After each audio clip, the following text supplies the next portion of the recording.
First thing I would say is you should be afraid of taking risks and pursuing something meaningful. But you should be more afraid of staying where you are if it's making you miserable. It's like the first thing you want to do is dispense with the idea that you get to have any permanent security outside of your ability to contend and adapt. It's the same issue with children. It's like you're paying a price by sitting there being miserable. And you might say, well, the devil I know is better than the one I don't. It's like, don't be so sure of that. The clock is ticking. And if you're miserable in your job now and you change nothing, in 5 years you'll be much more miserable and you'll be a lot older. I'm not talking about what makes you happy. It's a luxury to pursue what makes you happy. It's a moral obligation to pursue what you find meaningful. And that doesn't mean it's easy. It might require sacrifice. If you need to change your job too, let's say you have a family and children and a mortgage, you have responsibilities. You've already picked up those responsibilities. You don't just get to walk away scot-free and say, well, I don't like my job, I quit. That's no strategy. But what you might have to do is you think, well, this job is killing my soul. All right, so what do I have to do about that? Well, I have to look for another job. Well, no one wants to hire me. It's like, okay, maybe you need to educate yourself more. Maybe you need to update your curriculum vitae, your resume. Maybe you need to overcome your fear of being interviewed. Maybe you need to sharpen your social skills. Like, you have to think about these things strategically. If you're going to switch careers, you have to do it like an intelligent, responsible person. That might take you a couple of years of effort. I think it's more important to have an ethos, an ethic. For example, Future Authoring Program, which is a writing program that enables people to develop a vision for their life and then to develop a strategy. The first thing that you want to do is figure out, imagine you were taking care of yourself, like you were someone you cared for, which is rule number 2, by the way, essentially. Then you should figure out, well, if you could have what you needed and wanted, what would it be? What sort of friends would you have? What would your family relationships look like? How would you conduct yourself with your children? How would you educate yourself? You need to think through how it is that your life could be properly arranged if you had that ability. And then you can aim at that. And the funny thing is that if you do posit a goal of that sort and work towards it, you will move towards it. The goal will change because you'll learn things along the way. But I mean, I've dealt with hundreds of people in my clinical and consulting practice, and we set a goal, we develop a vision and work towards it, and things inevitably get better for people. You hear the egalitarian clarion call everywhere. Everything should be equal. Everything should be equally distributed. We should strive for equity. It's like, wrong. Especially if you're a conservative. Wrong. What we want are just hierarchies of competence. Not everyone's a neurosurgeon. You know, if your father has a brain tumor, you probably want a hierarchy of competence for neurosurgeons, so you can pick the one that's the best, so that he might not die. That's what a hierarchy of competence is for. For the postmodernists, there's no hierarchy that isn't based on power. Well, because they think the world runs on power. And that's why they're willing to use power to get what they want, because it's the only thing they believe in. But a valid hierarchy of competence, it's God, we need those things, man. We need the best plumbers. We need the best contractors. We need the best carpenters. We need the best lecturers. There has to be a hierarchy of quality, not only so that we know who the best are and can reward them properly, but so that we can reward them so they keep being the best.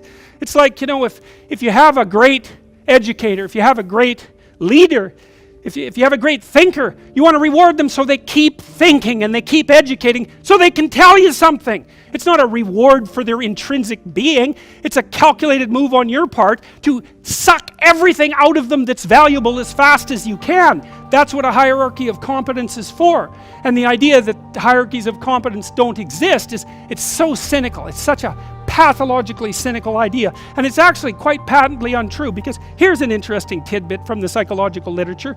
Let's say you want to determine what the best predictors are for lifetime success in a Western society. Well, what would you hope for? How about intelligence? There'd be a good one.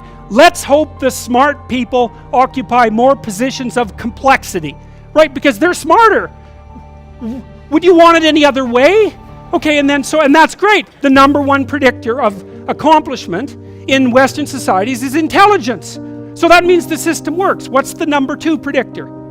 Conscientiousness. Well, what's that? It's a trait marker for hard work. So who gets ahead? Smart people who work hard.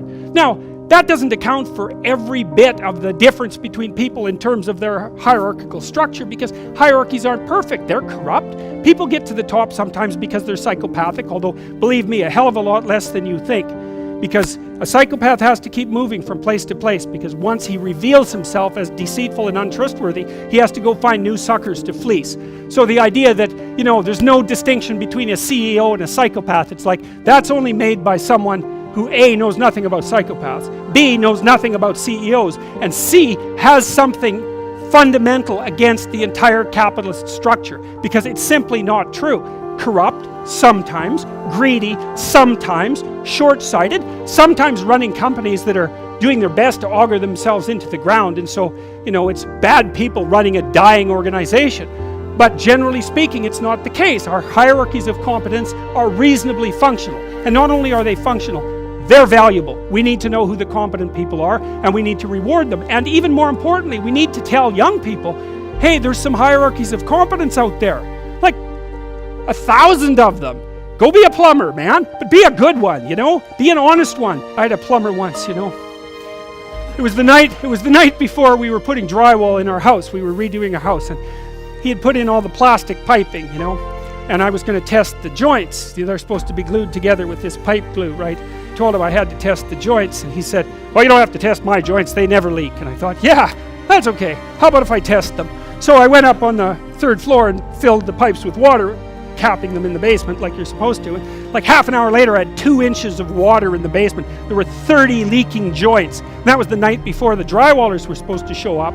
So he wasn't particularly competent. That's the point of that story. But even more so, he had put a bunch of the plastic pipe outside where the drywall would be, so it would have been sticking through the wall. So I spent a frenetic night, you know, sawing through plastic pipe and re-gluing joints so that drywallers could come in. What's the point? If you're going to be a plumber, man, be a good plumber, because otherwise all you do is go out there and cause trouble. We don't need people to cause more trouble. We need people to solve problems, you know. And so you can be a tradesman, and you can make a lot of money as a tradesperson. It's a bloody, reliable, honorable, forthright, productive way of making a living. And there is a hell of a lot of difference between a working man who knows what he's doing and one who doesn't, both in terms of skill and ethics, right? And you work with someone who knows what they're doing, it's a bloody pleasure. They tell you what they're going to do, they tell you how much it will cost, they go and do it, it works, and you pay them. Perfect. Everyone's happy. And that's what happens when you have genuine hierarchies of competence. And so you listen to these panderers of egalitarianism and equity, and they fail to recognize completely that there are differences in rank between people. It's not such a terrible thing, man. Maybe you wouldn't be a great lawyer. Like, it's certainly possible. Most people aren't. But that doesn't mean there isn't something you could be great at. There's lots of hierarchies to attempt to climb, and if you fail in one, go try in another. But the point is, you're still trying to aim for the top, and what the hell are you going to do if you don't try to aim for the top? You know, flap about uselessly and whine about your life? It's not helpful. It'll just make you miserable. You're not reliable to anyone. You can't help out in a crisis. It's like, so you tell young people, and this is another message for conservatives, like, I don't care what you're going to do, but go out there and make something of yourself for God's sake. Be an honest person and work and get to the top of whatever it is that you want to get to the top of. You know, and stand up for yourself like a respectable human being and be a bit of a light on the world instead of a blight. And you can tell young people that, and they haven't been told that by anyone now. And so the young men are so hungry for that it's painful to watch.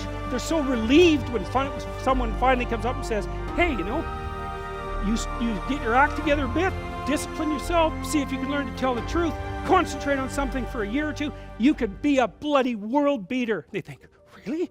That's possible? Wow, that would be interesting. That might make life worth living. It's like, yeah, it might. So why don't you go do it? That's what the damn universities were supposed to be teaching people, and they've forgotten that. I went to Harvard a month and a half. I used to teach there, and I talked to a bunch of students, you know, and I told them, it's not easy to get into Harvard, you know.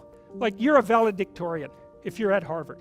And not only are you a valedictorian, you're way better than most people at least 2 other things, or you don't get in. I don't know what the acceptance rate is, like 5%, and believe me, not everybody applies, so it's a very selective school. And so why am I saying that? It's like, these are high quality kids.